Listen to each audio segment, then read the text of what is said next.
সন্ধ্যা হওয়ার আগেই চলিতেন না তোমাদের সাথে গল্প করে নিই।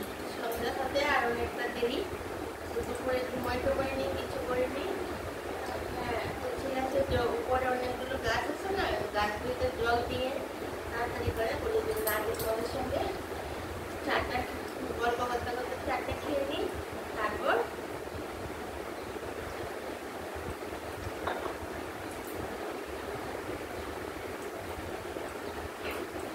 পরে সন্ধ্যাটা দেবো।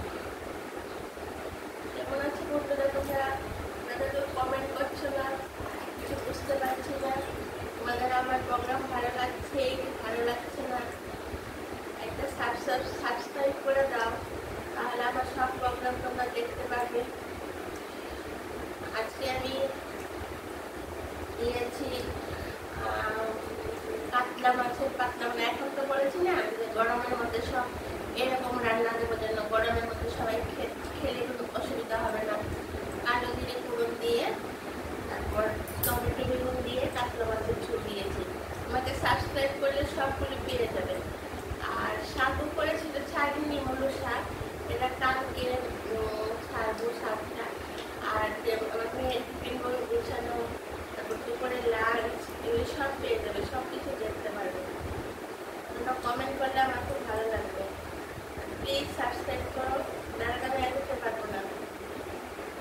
অনেকেই তো দেখছো, একটা সাবস্ক্রাইব করলে তো ব্যালেন্স কাটা যায় না, কোনো কিছু টাকা কাটা যায় না। প্লিজ সাবস্ক্রাইব করে দাও। আর মুলোর শাকও দিয়েছি, শাকটা যেভাবে করতে হয়, শাক পাতা তো তোমরা সবাই জানোই, শাক পাতা ভালো করে না ধুলে কাটতে যে কি হয়, পেটে পাথর হয়। অধিকাংশ বাড়িতেই লোক দিয়ে কাজ করে, লোকেরা তাড়াতাড়ি করে পাতাগুলি না ধুয়ে কেটে ফেলে, এগুলি ঠিক না।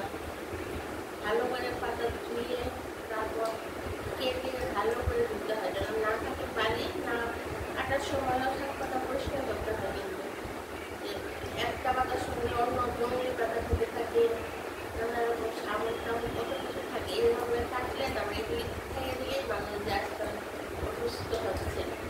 শাক পাতা খুব ভালো করে এই টিপসগুলো আমি কিছু বলে বলে দিচ্ছি।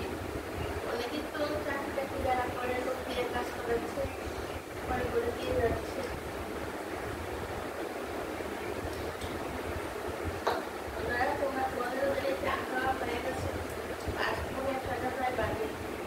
এখন কোনে সেটা বোঝাই যায় না। শীতের দিনে তো এরকম সময় পুরো অন্ধকার হয়ে যায়, বলা যায় রাত হয়ে গেছে। আর এখন তো পুরো মানে একটু পুরো রোদ ছিল, 5:30 পর্যন্ত পুরো রোদ, ভীষণ গরম পড়েছে। প্রচুর জল খেতে হবে সবাই, নাহলে সবার শরীর খারাপ করে। আর আমাদের বাড়িতে ভীষণ শোনা যাচ্ছে এই বাসন্তীগুলো তো শুরু হয়ে গেছে। দুর্গাপূজা যেরকম মহালয়ার প্রতিপদিতে বাসন্তী পুজোও কিন্তু সেইভাবে নিয়ম করে যারা বাড়িতে করে। আর মানে ছাদের উপর উঠতেও ভীষণ শোনা যাচ্ছে বিয়ে হচ্ছে। আর দশমী মনে পড়েছে, সামনে রবিবারে মনে পড়েছে।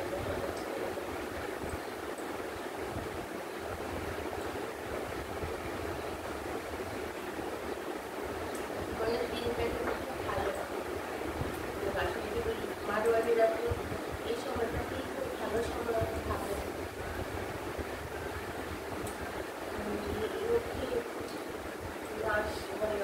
ওদের জায়গায় ঘুরতে গেছে। আর পয়লা বৈশাখে তো বেশি দিন নেই। তোমরা তো কমেন্ট করছো না, কথা বলে কি বলবো, কমেন্ট করলে কিছু বলতে সুবিধা হয়। তার জন্য বেশিরভাগ আমি রান্না নিয়ে করি। প্রতিদিনই আমি 2-3টে করে রান্না করছি, তোমরা যদি ঘরোয়াভাবে রান্নাটা। এখন তো সব পাতলা পাতলা, মানে গরমের সিজনে খেলে কি সুবিধা হবে। তার আগে কিন্তু মাগুর মাছের বললাম দিয়েছি। আমার সাবস্ক্রাইব করলে আমার পেয়ে যাবে। হালকা পাতলা রেসিপি সব ওরা সবাই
আসে, আবার আমাকে টিফিন করতে হয়।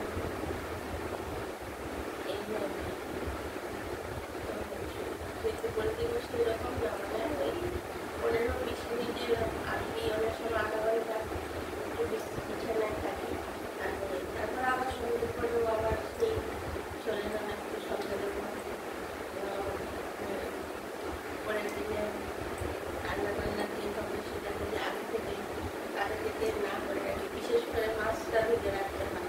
কেন সকালবেলা এই যে ফ্রিজিং হয়ে থাকে না, মাছটা বরফ হয়ে থাকে, তখন সকালে তো মাছ সারাদিন সময় চলে যাবে, তখন মাছটা বের করে মাছটা ভেজে নিই।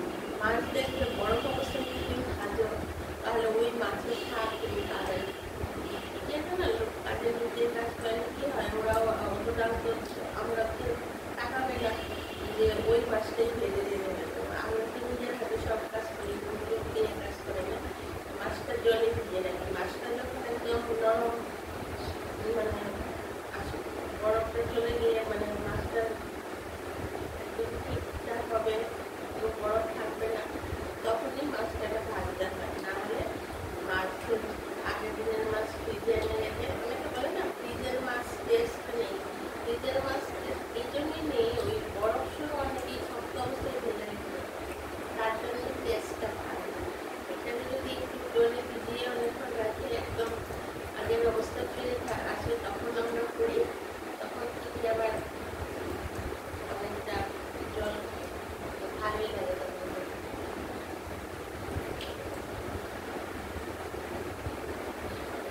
আর পয়লা বৈশাখ আসছে, ঘরের তো অনেক কাজ, আমাদের তো সব ধোয়া পাটি করতে হয়, পরিষ্কার করতে হয়, সব কথা থেকে শুরু করে বাথরুম থেকে শুরু করে কাগজ থেকে শুরু করে সব ধোয়াতেই আমরা একটা কিছু ধোয়া ছাড়া রাখি, ব্যান্ডেড সব কিছু অনেক পরিশ্রম হয়।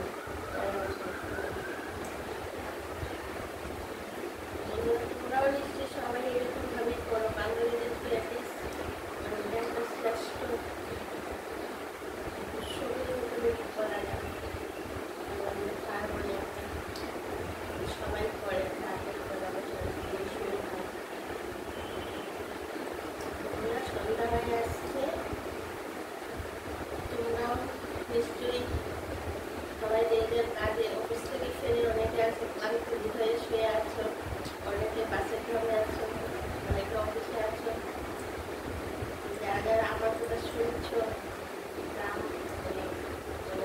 তোমাদের কাছে আমার একটাই রিকোয়েস্ট, যারা আমার ভিডিওটা দেখছো কষ্ট করে, প্লিজ একটা সাবস্ক্রাইব করে দিও, তাহলে আমার যত রান্না বান্না আছে সব দেখতে পারবে।